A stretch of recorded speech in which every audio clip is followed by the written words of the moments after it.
What's going on, everybody? Tej back again with another video, and today we're talking about my Week 3 NFL Power Rankings, and hopefully you will enjoy today's video. If you do, be sure to hit that like button. It really would help me out a ton. If you're around here want to see more football content, more Power Rankings, just hit that big red subscribe button, and tell me what you thought about Week 2, which comeback was the craziest, and who do I have moving up too high, who do I have falling too low? I'd love to have your thoughts. It's a conversation down below, so give me your thoughts. I'll respond to your comment, and like I said, we'll make this a conversation down below.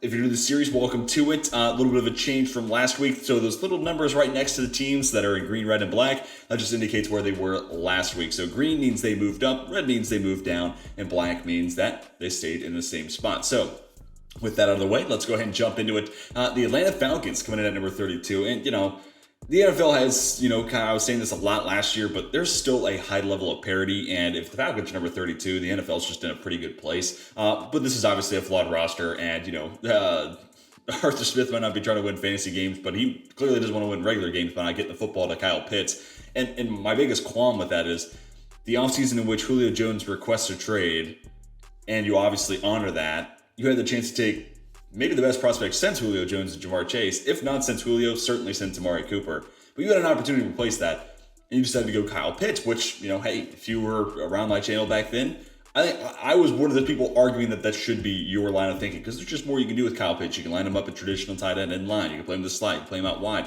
So if you're going to use him properly, I could see where he gives you the edge over Jamar Chase, but Arthur Smith has just not done that. So guy clearly doesn't want to keep his job, which, I guess that's his own prerogative. But also Marcus Mariota, nothing crazy, not bad, but, nothing that's going to have the Falcons, changing their, long-term plans and building a franchise around him. And the defense, AJ Terrell gives a touchdown to Allen Robinson. He's still one of the best corners in football, but there's only so much one guy can do. And, it's just all in all not that talented of a group. So disappointing, week 2 here for the Falcons. Nearly exercised some demons by making the 28-3 comeback. I think it was Kevin Kugler who was doing the play-by-play for that game. Almost literally called the game the exorcism game, which, God, I almost wish the Falcons came back just so we could have that plot line and that game title. But anyways, let's move on to the Carolina Panthers. They're down a couple spots, and again, same narrative. It seems just not great. And, it's a little more frustrating, at least from the Panthers' perspective. I don't hate Baker Mayfield, and Christian McCaffrey got the ball a lot, and, I like DJ Moore, I like Robbie Anderson. The offensive line's a work in progress, but it's better than what it was last year. And the defense has young talent on it. I like Bill Snow. There's a lot there, but same reason I couldn't bet the Panthers over on the win total. I do not trust Matt Rule, and furthermore, I don't trust Ben McAdoo. So there's just things, organization that have to be restructured. And I can see this being one of those teams where even if they keep a lot of the same pieces next year, just with a better head coach steering them in a better direction, this team can turn around pretty quick. Moving on to the Seahawks, though. Sorry, if you thought Seattle was for real after week 1, sorry to have to drop you back down to earth. This is still one of the worst teams in the NFL. They won their Super Bowl, though, so I give them credit there. They won their Super Bowl against the Broncos, but look, Geno Smith had an awesome week 1. He was not great week 2. And, as DK Metcalf is mossing fools left and right, there's, Manny legally down the field, he's doing so much, but not able to get anything or nearly that much in return from his teammates. So that's disappointing. But I'm still watching those young tackles and intrigued by where they're going to be by the end of the season. And then actually switching over to the defense real quick. Yeah, that unit is just nothing to write home about. So long way to go for that team. But again, I think you embrace, a couple bad seasons, rebuild through the draft, and spend your free agent money wisely. And I think in 2 years, this team can be right back in it, but that does require you being kind of bad right now. Houston Texans going to hold tight there at number 29. They lost, but again, this team just finds a way to kind of stay sneaky, right? Hanging in there with the Broncos, and we'll talk about Denver and their issues later on despite getting the win. But, Houston's just kind of scrappy. And again, I said this last week, they could be this year's Detroit team where, they're not going to win a whole lot of games, but they can keep it close. That's a step in the right direction. And, I know Derek Stingley Jr. ended up giving up a handful of big plays and some tough catches up to Courtland Sutton. But all in all, I was kind of encouraged to see, Derek Stingley Jr. on the road against a guy who is clearly a wide receiver 1. And you're going to give up tough catches to a good player, but all in all, Derek Stingley Jr. was with him stride for stride for a majority of that game. So encouraged by, what I saw from him this past week. Then we get the Jags moving up, handful of spots. I hated having them at 32 last week, that's just, hey, you lost the Commanders week 1, obviously low in the preseason, way too early ranking, so that's just the way of the world. But, man, started to see it, and, big win for Doug Peterson. I'm excited to see what the momentum can build for this offense. And, hey, that rapport between Trevor Lawrence, Christian Kirk, that's making it feel like that contract, still an overpay, but it's starting to make it feel like it's justified at least a little bit. So still want to see some more Zay Jones, and Evan Ingram had a decent day as well. This two-back offense, James Robinson finds the end zone. It's just all kind of interesting to watch right now. And part of it's just because our sample size is so small that we can't truly get a feel for what this offense is going to be, but it looked a whole lot better than it did last week, right? And then the defense pitches a shutout against the Colts, their first shutout since 2017 against Jacoby Brissett and the Indianapolis Colts. So, hey, ton of credit to the Jags. And I think part of that, and also I have to make a note here. They are the second lowest ranked AFC South team, but they're the only team in the division with a win. So I'm going to go ahead and take a quick little victory lap here. Everybody told me the NFC East is worse than the AFC South. Congratulations. You played yourself. So far, at least, the AFC South has truly lived up to my low expectations. And again, the Jags are the only team in the division with a win. So let's take a quick victory lap there. But, maybe this team is sneaky. I think part of that game is I'm more so worried about the Colts than I'm super over the world impressed with the Jags. But, hey, they took steps in the right direction, and I am impressed with Jacksonville. So let's see where it builds from here. And then the Jets. How about Joe Flacco with a 300-yard, 4-tutty game? Is this 2013? Like, what are we doing here? But, dude, you could almost just kind of see it in the way he was playing. Garrett Wilson, he was like, oh, my God, this dude just gets open left, right. Got him to keep chucking the ball his way. And Garrett Wilson, rightfully so, 100-plus yards, 2 tuds.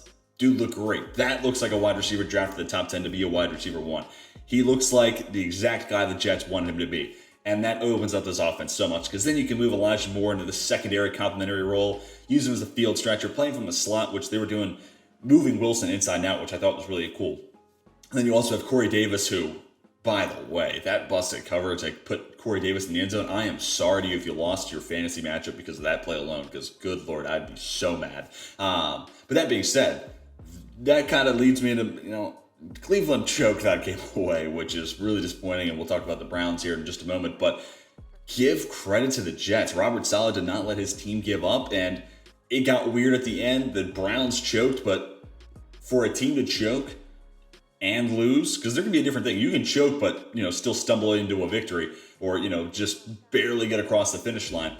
They choked and lost. That's because the Jets were, metaphorically there to kind of put their hand on their throat and, kind of take this one away from the Browns. So ton of credit to Robert Saleh and, this Jets roster for seizing that opportunity and stealing one on the road. That's never easy. Bears down a couple spots. Again, similar to what we talked about with the Panthers. If you thought Chicago was great after week 1, I'm sorry to rain on your parade, but again, this team's just not great. If Justin Fields is going to engineer, if he's going to find the end zones with long drives, some chunk runs from David Montgomery, who actually looks pretty good running between the tackles, in my opinion.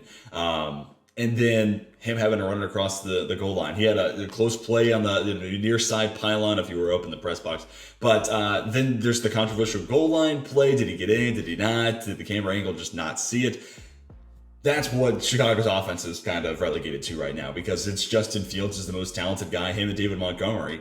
And, Khalil Herbert had some nice runs as well. But, that rushing attack is the best thing this team has working for him, basically. So it's going to be a struggle. But again, one of these teams, I would embrace the bad season, get a high draft pick, and then you have the number 1 projected cap space next offseason. So get some loaded draft capital, spend your money wisely next offseason, because you can make that last and you can make some key addition to the squad. And I am really encouraged to see Justin Fields has been able to do as much as he has with as little as he has at his disposal. So that's a huge boost in confidence for this Bears team. So Fields might be your long-term guy, and if he's making it work with these guys, just imagine what he could do next year if you spend your free agent money well and you make solid draft decisions next year. And then next up, moving on to the New York Giants, and how about the Giants? 2-0. Didn't see that coming. If you told me that even just a month ago, I would have told you you're crazy. But hey, taking advantage of the Titans not being as good as we thought, and kind of beating up on a team that doesn't know how to win yet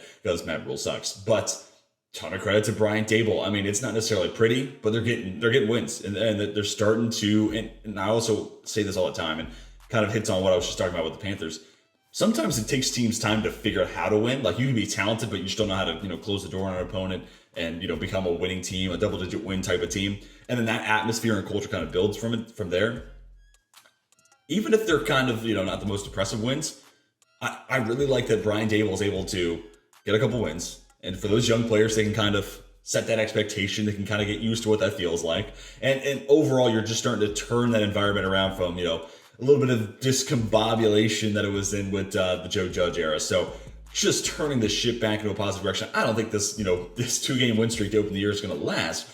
But you're starting to see it turn it around for the Giants. And that makes me excited to see where they go long term. So, again, not pretty wins to open up the year. And, a point differential of +4 through the first 2 weeks.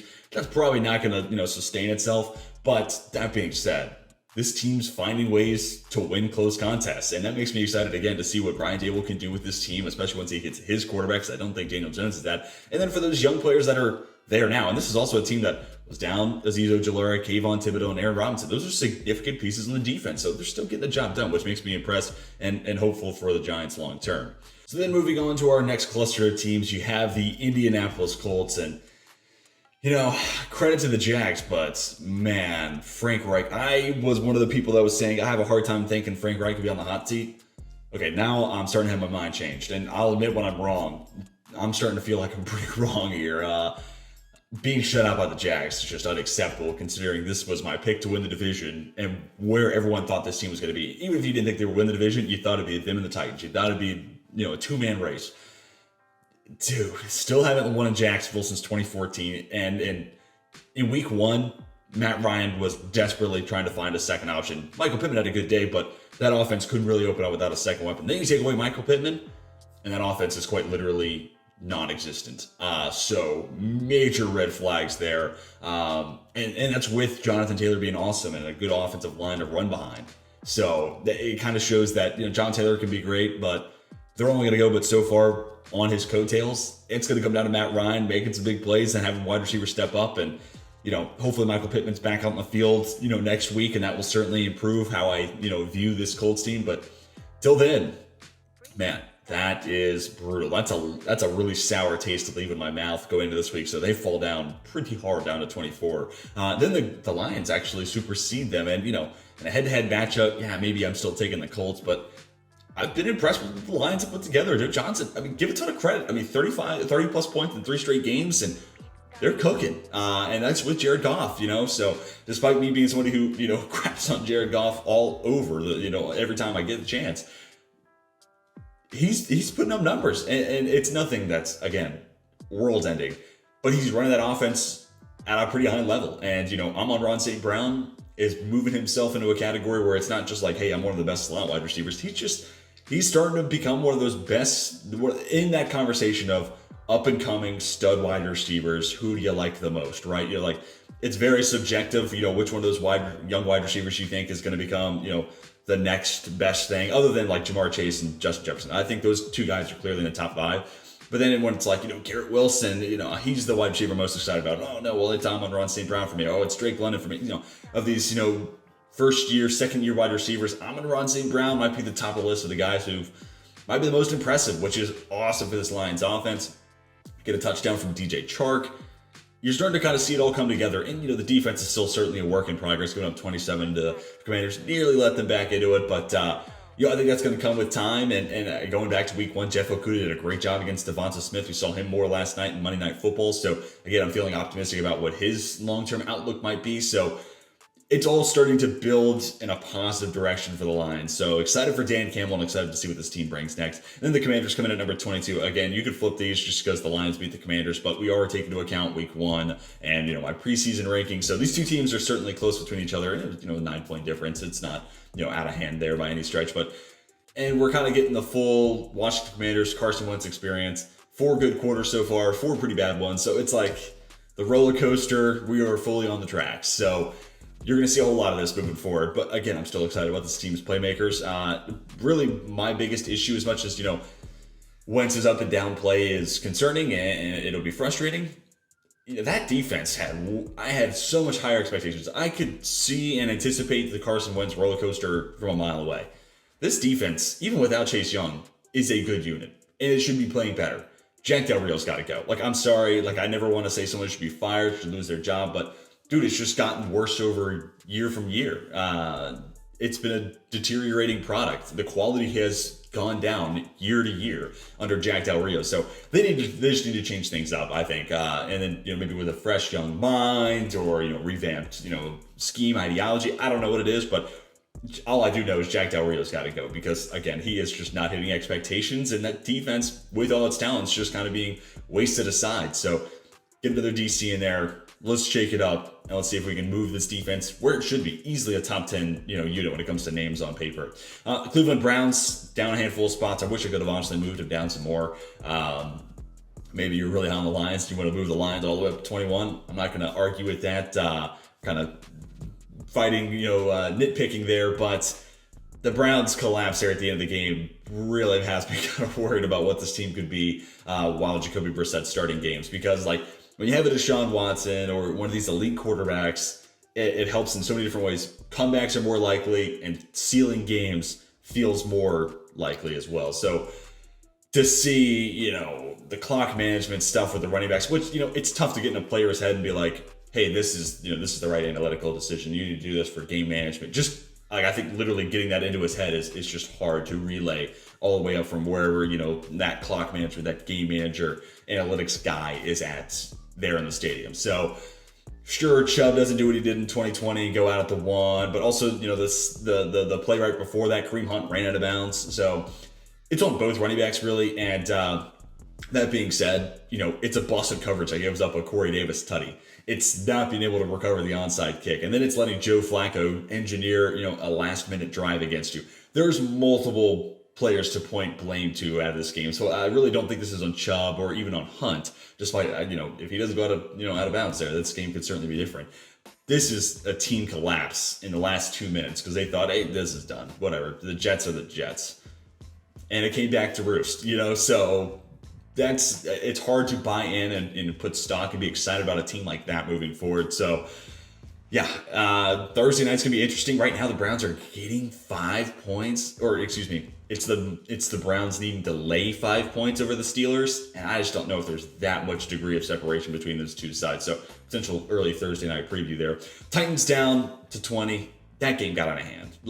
I understand this team could be down a few more spots, but for the first half of the first quarter, which is crazy. That's how good the Bills are. They kind of hung in there for 8 minutes. But the Titans kind of hung in there tough for 8, 10, maybe 12 minutes. That first quarter got out to a solid start, and then the wheels certainly came off. And Stephon Diggs, 3 tuds, looks crazy. Josh Allen's playing like the best quarterback in the world right now.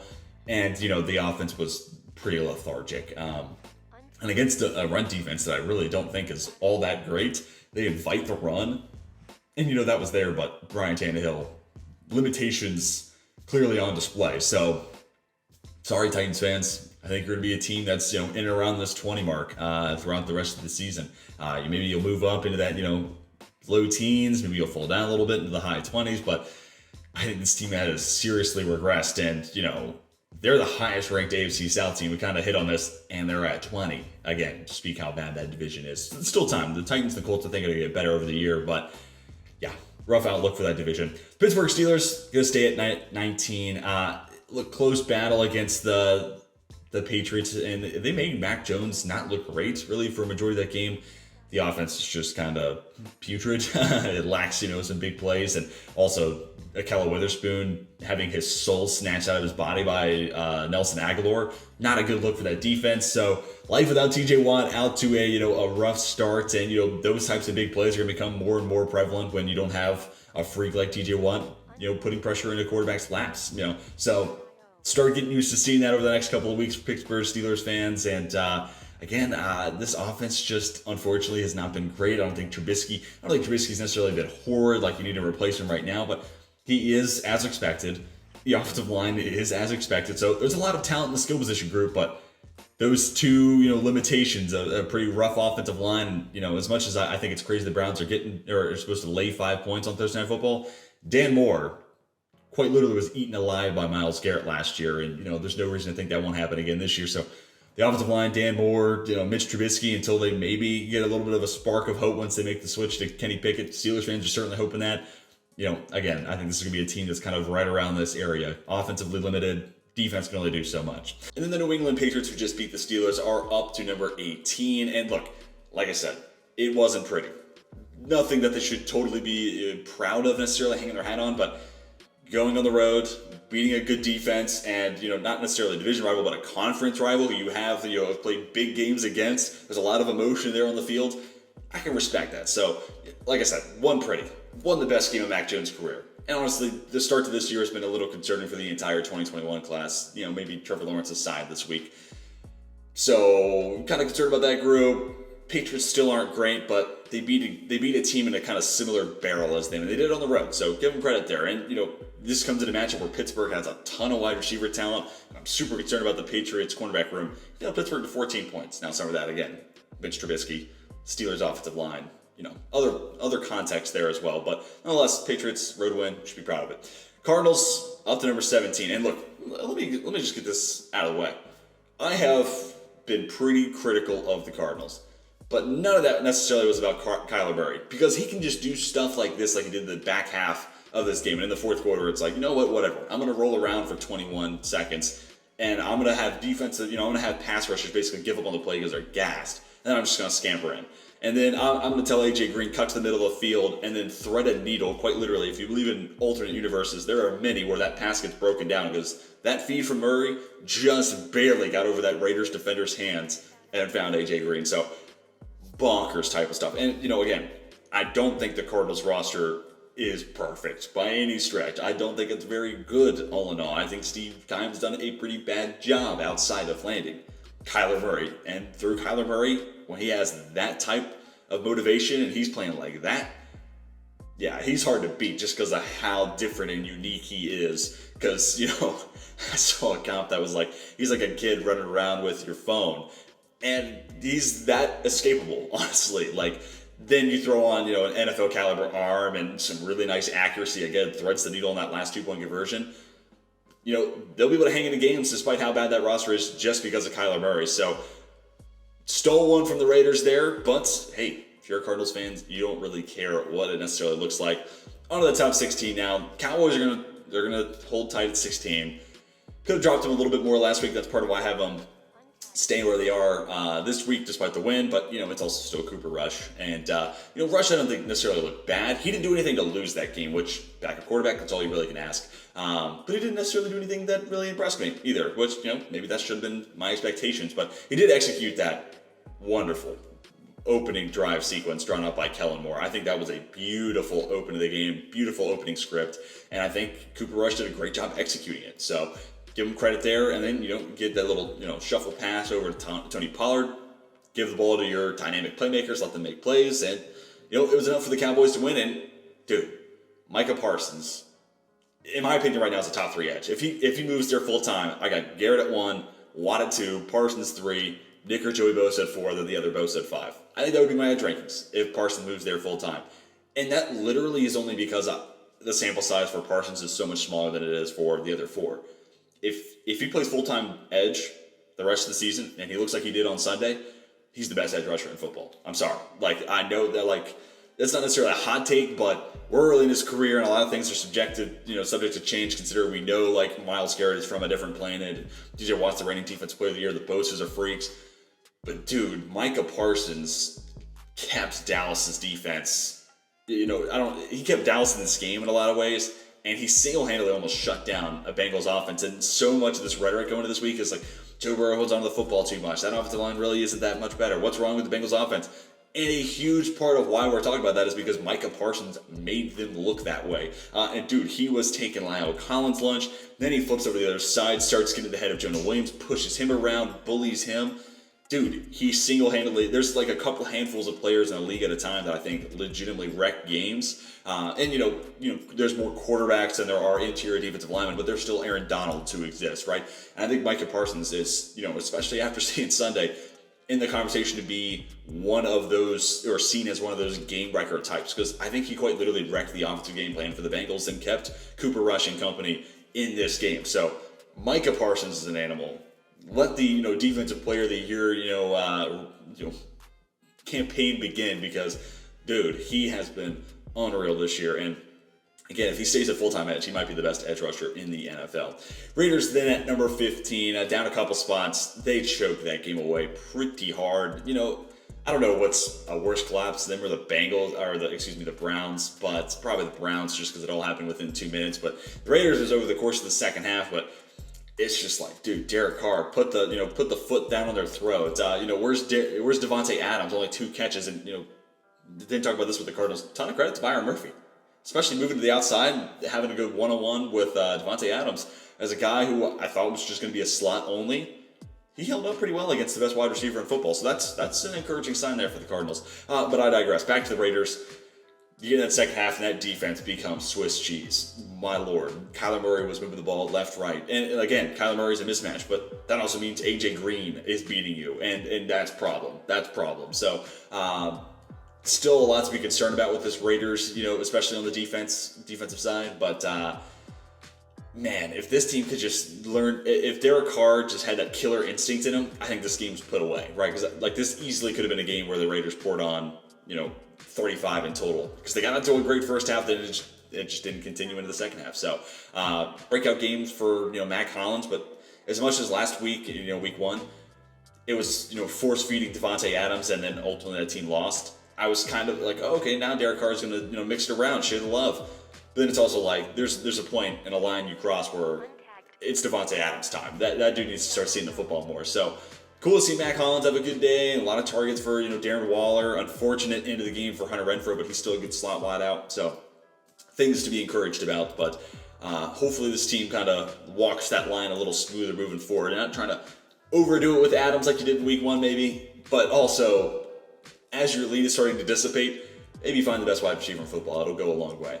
Next up, the Saints also coming off a tough loss against a really good division opponent. And I had the Saints winning this game outright despite being the underdogs. But Jameis Winston playing with 4 fractures wasn't pretty. So note to that. Fantasy owners, bettors, double check right before the game goes out. Make sure your quarterback doesn't have 4 back fractures. I wouldn't put any money on that. So that's disappointing, and I should probably change my pick there once I found that out. But I decided to stick with it. This Marshawn Lattimore, Mike Evans situation is bonkers. I know Evans suspended for a game. Hopefully the Saints will have Lattimore back next week. Don't think there's going to be a suspension coming for him because really that was Evans who instigated that. But that's my opinion, and I digress. But despite Jameis Winston not looking great, you saw the Michael Thomas touchdown. You still saw what makes me excited about this team throughout this game.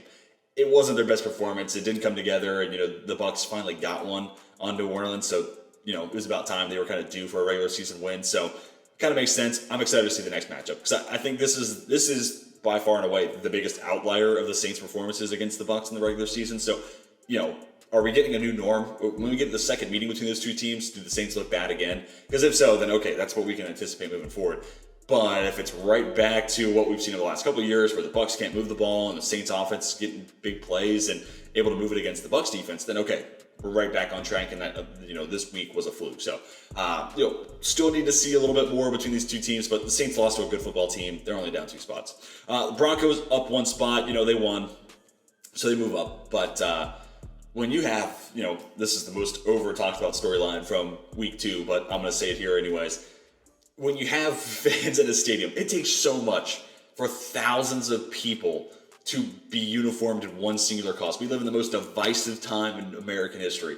There is not much that brings people together like apparently delay of game penalties, because oh my God, once the clock gets to 10, Broncos fans are just counting down the clock. You gotta be kidding me. Nathaniel Hackett, if that doesn't scare you, I don't know what does, dude, because literally Broncos fans all on a whim decide, hey, Nathaniel Hackett's a bad game manager. Let's assist him in his job. Let's make sure he knows where the play clock's at. That's not a good look. And this offense has been lethargic. It's been hard to watch. But again, I think it's just going to take some time. This is the first time that Nathaniel Hackett, because I like him as a play caller, and Luke Getsy, first time offensive coordinator, first time play caller in his own right, first time being a game manager for Nathaniel Hackett, changing scene for Russell Wilson, and still trying to get acclimated with his wide receivers. Doesn't help that you lose Tim Patrick in the preseason. Now Jerry Jeudy's down with a shoulder injury. So I think there's still some kinks that need to be ironed out, but I would be lying to you if I said I wasn't concerned about what the ceiling actually is with this team. Because I was thinking, hey, this team can win the Super Bowl. If it all comes together, this team's Super Bowl contender.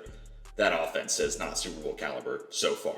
So 49ers up a couple spots, and Man, prayers up for Trey Lance because I'm really excited to see what his future has. And, maybe one more year once he's back out in the field, watching Jimmy Garoppolo, learning that much more about the offense, working with Kyle Shanahan, maybe that does pay dividends for him.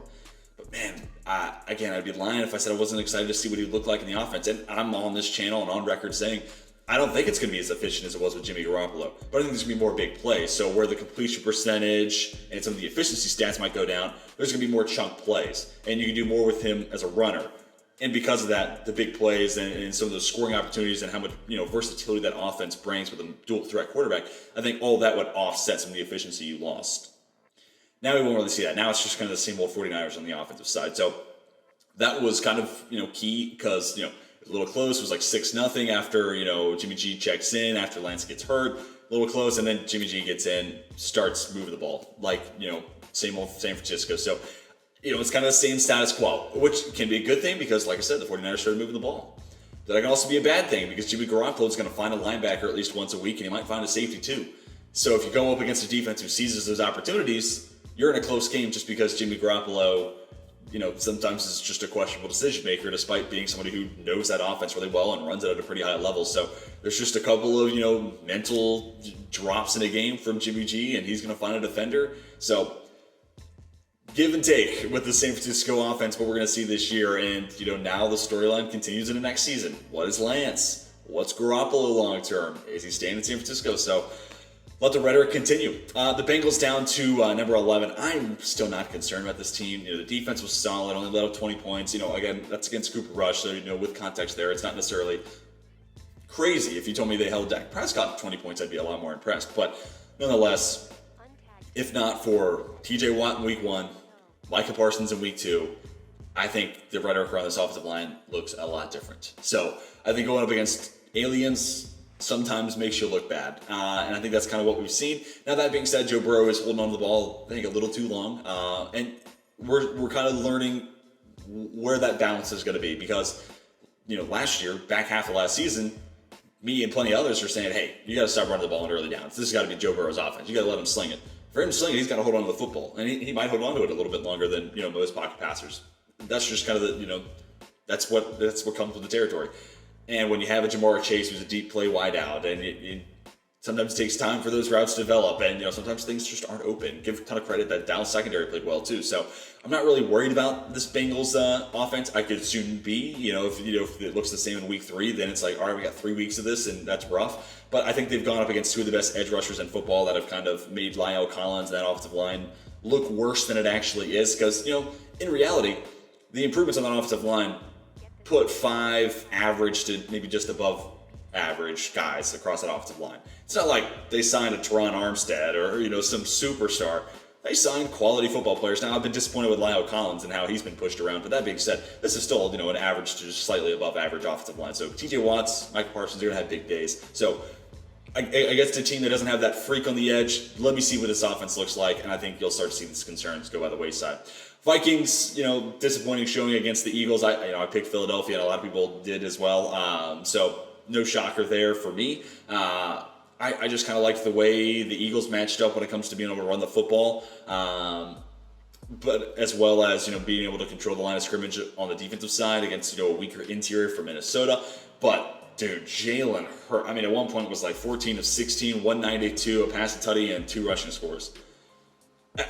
And I'm sitting on my couch watching this game, and I'm like, and this is the guy everyone's doubting. Like, I'm not trying to take victory laps too soon because, as excited as I am to be right about the AFC South, there's a lot more that can change here with Jalen Hurts. But all he's done in his career is take marginal steps forward. And it certainly looked like he took a big one last night. So I'm not expecting 14 of 16 every week, but he took another step forward. We're seeing big plays. He's connecting with, Quez Watkins for chunk plays.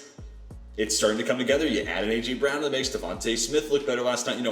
The offense is just fully forming now, and they can run the ball efficiently. They have a great offensive line. Hurts can be a factor there, and he's like a legitimate fullback, almost a tackle. He'll just lower his shoulder, and he'll fall forward for an extra yard. He's not your normal quarterback where he wants to slide. And that defense is legit, man. Like Darius Slay, he got away with, a couple, there's a couple times where he got the hand of Justin Jefferson, so he got a little lucky, but big play Slay had a big game. And James Bradbury with a pick 6 Week 1. Like, this defense, it's legit, man. This is, again, I stand by my prediction. this team will win 12, 13 games, and they'd be bounced in the first round of the playoffs when they take on, San Francisco as the 5 seed or the Rams as the 5 seed or something like that. I don't think this team is headed to the Super Bowl. I can be convinced, though, because we see more of what we saw Monday night. Maybe I was ahead of the curve, but not as far ahead as I should be. But again, I think this team's headed towards a double-digit win total. We'll see once we get to the playoffs, but hey, I was really encouraged to see what the Eagles put on display last night. We'll kind of skip over them once we get to 8. I was supposed to be talking about the Minnesota Vikings here. Got a little ahead of myself there. But, for Minnesota, I know this was a step in the wrong direction. Kind of a quieter night for Justin Jefferson, didn't find the end zone, and Kirk Cousins is throwing picks left and right, as that game continues to unfold. So, not a pretty showing. But, first-time head coach. And, I think this organization is still going to have to just go through some of these growing pains with Kevin O'Connell. So, I think they went up against a good opponent and came up short. And you're also looking at a game where if Irv Smith doesn't drop a dime dropped by Kirk Cousins like 60 yards on the field, you're talking about a 2-score game instead of 3. And Justin Jefferson doesn't run the wrong route, which I don't often say that. But if he, reels in that pass from Kirk Cousins, you're taking away a pick. Maybe add another 7 on the board. Now you're talking about a 1-score game. So there's 1,000 different ways that we could go down a hypothetical train. This game all of a sudden is, a Vikings win even. So don't be discouraged. It's week 2. It's early. You took on a good opponent. And if anything, you learned about some of the things that you need to get better at. And there's value in that, in my opinion. So another NFC North team. It's the Green Bay Packers. Yes, Minnesota beat them week 1. You don't have to yell at me. You can have the Vikings ahead of the Packers. Whatever, flip them. 9 and 10. They're both top 10 teams in my eyes. But Green Bay, solid win against the Packers, and that was the most Green Bay-Chicago game I think I've ever seen. 27-10, that just sounds like a Bears-Packers Sunday Night Football game because it's, it kind of played out like it always does. Even if we have concerns about Green Bay, they don't really come to the table because Chicago's just outmatched talent-wise. And Justin Fields did things I liked. I talked about that earlier. Like, he had a couple of, long drives against the Packers, and he had the rushing score in nearly a second. There were things he did right, but they're just not as good as Green Bay. And the Green Bay defense kind of took this game over, and then the rushing attack. Aaron Jones was phenomenal, and even if it was a quieter night for A.J. Dillon, you feel every tackle that a defense has to make when it's A.J. Dillon as the ball carrier. So that's worthwhile, and this was kind of what we expected. Literally, if you watch the Sunday Night Countdown, they were all saying, Green Bay is going to trust their running backs. They're going to put the ball in their hands. They're going to pound the rock. They're going to try to, take the passing game out of question. And because of that, I still have major concerns about, is Randall Cobb the wide receiver 1? Is Samuel Watkins? He got behind the defense. He had a big play. Randall Cobb had some nice chunk plays as well. But who's this wide receiver 1? It was cool to see the veterans get in the mix, and it makes me feel a little bit better about what the floor might be, maybe. But I still need to see who's that guy, who's the dude, who's the alpha on this offense. So, it was also good to see Allen Lazard return. He got in the end zone, so maybe he's that guy. But that being said, the passing attack is still a question. They can just ride their running game. So that's why I have him standing put at number 9 this week. Next up, our top 8. Not a lot of change there at the top 3. We'll go ahead and hit on that, and then we'll get into the movement there. The Bills, did you watch Monday Night Football? Did you watch week 1? I'm not going to move them from 1.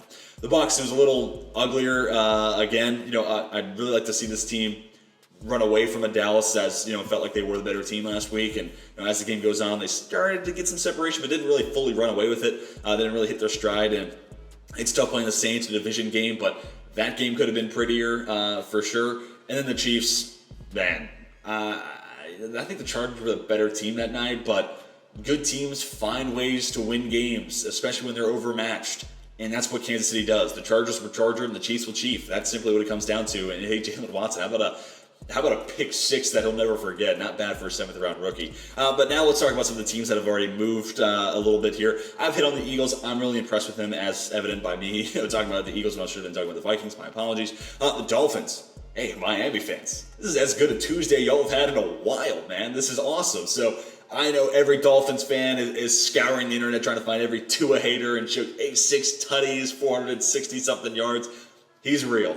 Everyone who was skeptical about Mike McDaniel, they're pointing and showing and saying, hey, this offense is awesome. And they're finding people who might have been skeptical about both Waddle and Hill in the same offense, and they're saying, hey, how about 10 catches, 150 yards, and 2 touchdowns for each of them? These are video game numbers this offense put up. And what's really even more impressive than that, because the offense, impressive. But to that note, man, to see that offense do that against that defense, yes, there were busted coverages from the Ravens. a theme in the AFC North, it seems. But Tyreek Hill also just got behind, Marlon Humphrey. He was just generating big plays, and then Jalen Waddle's just slicing through the middle of that defense. And then also on the go-ahead score, he just goes up and gets it over a Ravens defender. So I like that secondary. And yeah, there were some blown coverages in there, but also Hill and Waddle were just dudes and kind of just beat them. So I'm really encouraged. And again, down like 21 going to the fourth quarter. It's like the biggest comeback in 12 years for the NFL as a fourth quarter comeback. Stupid. And that's really encouraging for Tua because I've kind of long seen him, and he's kind of been viewed as this weak armed, fragile guy, and part of that is because he has a weaker arm, he's smaller in stature, and he had the injury in college. He feels kind of brittle. Dude, watch him in the fourth quarter. He didn't feel brittle. He felt confident. He was chucking it around. He was slinging it. And still, yes, I know some of the deep balls, they could have been bled out further in from the wide receivers. I know plenty of people were like, oh, underthrow. Who cares, man? 6 tutties, 460 yards, and the Engineers that come back against a playoff caliber team. Miami might be legit. Again, Dolphins fans, not often you feel this good on a Tuesday, but soak it in. This one had to feel good. Ravens lose to the Dolphins. Maybe you want to flip these two. Either way, they're right next to each other in my eyes. Dude, Lamar Jackson won the problem, and there's some big plays. Mark Andrews does what he does. Rashad Bateman gets behind the defense. I'm encouraged by that offense. That defense, that secondary, they'll let me down just a little bit, but I don't think that's going to be consistent throughout the rest of the year. And that's kind of why, they're down a spot, but I really don't see that defense continuing to have, coverage issues. And again, we're talking about a new DC there as well, so maybe it's just a time thing. There's too much talent there. I'm not seriously concerned, more so maybe about the pass rush, because, Tua's generating these big plays. It's like, where's Anafe Owe? Where's Tyus Bowser? Let's sack the quarterback. Let's end this drive here.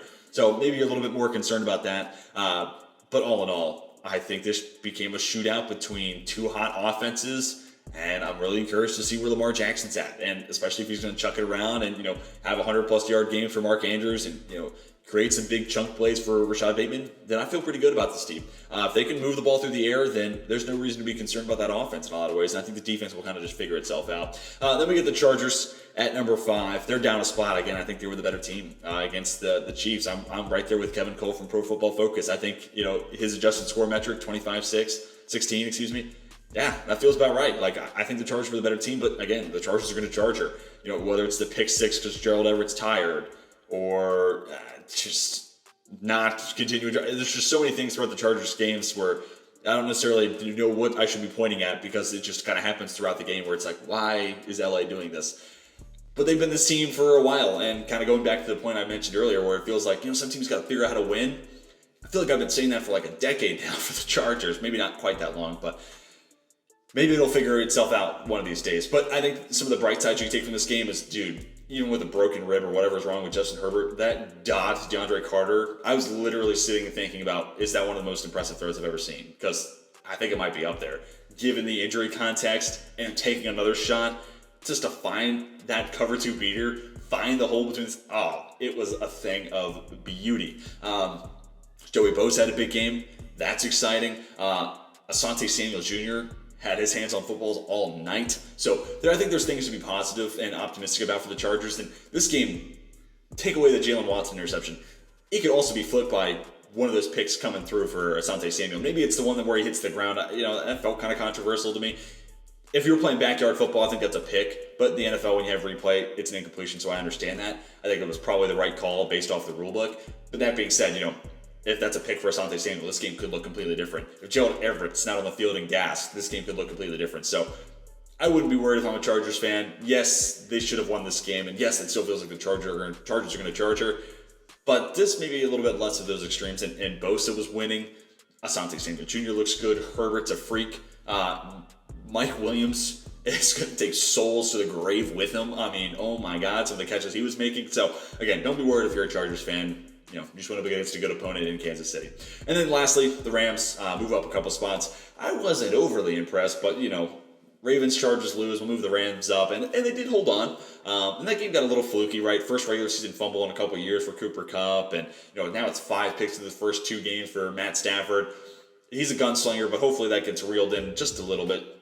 And like I said, you're not going to have a cup fumble every week. You're not going to blow a 28-3 lead every week. So kind of like how the Browns got a little complacent. It felt like the Rams did as well. But then when crunch time, when push came to shove, Jalen Ramsey's there making one of the best plays I've seen him make in a couple of years now for that game-sealing interception. So I'm not too concerned. This team still has a ton of talent all over the field. So, there's going to be good weeks, there's going to be bad weeks. But despite it being maybe a little bit uglier of a win than they would have liked against my number 32 team in these power rankings, it's a win. And, the NFL can be weird. And a week full of comebacks, the Falcons were the team that came up short. And there's something to that. And then again, Chiefs, Bucks, Bills staying where they are at 3, 2, and 1 respectively. But that's going to do it for my Week 3 NFL Power Rankings. Tell me what you think down below in the comments section. Who do I have too high? Who do I have fallen too low? Do you think I have, an entire page misordered? I'd love to have your thoughts. It's a conversation down below. Also, give me some of your takeaways from Week 2. I'd love to hear your thoughts on, the games we got to see this weekend.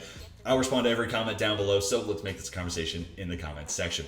Hopefully you all enjoyed today's video. If you did, be sure to hit that like button. It really would help me out a ton. If you're new around here, want to see more football content, just hit that big red subscribe button while you're down below. That's going to do it for me. Hope you all have a fantastic rest of your day. And until next time, my name is Tej. I'm signing off.